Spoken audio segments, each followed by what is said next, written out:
Vos 2 centres de rénovation Home Hardware de Newport et dans sa Beau-Fils et votre caisse Desjardins du littoral gaspésien vous présentent Reflet d'ici. Les membres du conseil d'administration du comité de mise en valeur du lac Vachon ont décidé de ne pas renouveler leur mandat, une décision qui n'est pas étrangère au dossier de la contamination de l'eau par le chlore déversé par la piscine de la polyvalente depuis des décennies. Thierry Haroun a les détails. Il fallait assister à leur assemblée générale annuelle pour comprendre et ressentir à quel point ces bénévoles se sont donnés corps et âme lors de leur mandat de 2 ans pour faire de ce lac et son environnement immédiat un lieu à la hauteur des attentes et la quiétude qu'inspire sa nature. Seulement voilà.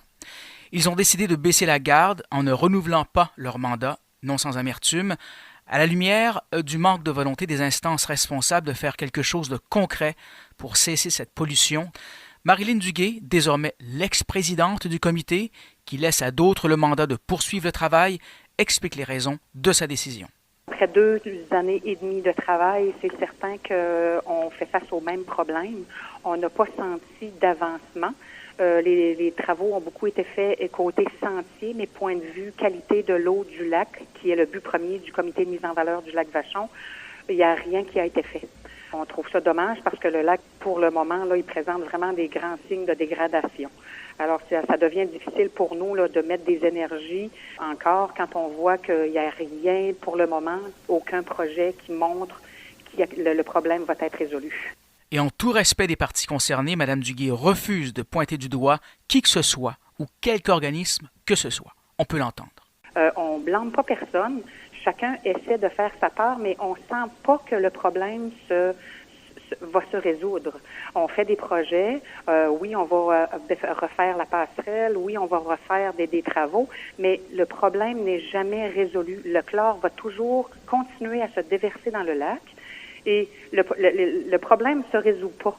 Les projets ne sont jamais pour régler le problème de chlore qui entre dans le lac. C'est ce qu'on trouve désolant, là.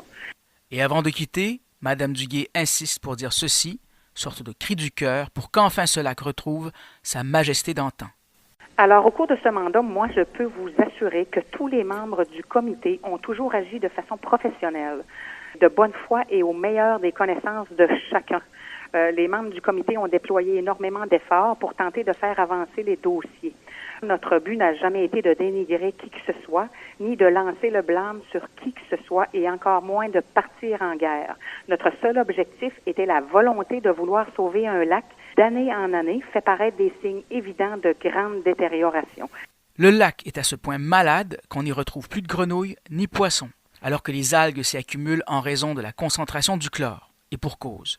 Selon les données du comité, la piscine y déverse 450 000 litres d'eau chlorée une fois l'an, via une vidange annuelle, et 44 fois par année, on y déverse les eaux du backwash, soit 6 800 litres d'eau à chaque fois.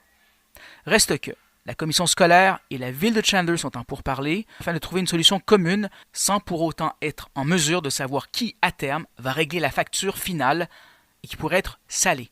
Thierry Haroun pour TVCGR à Chandler.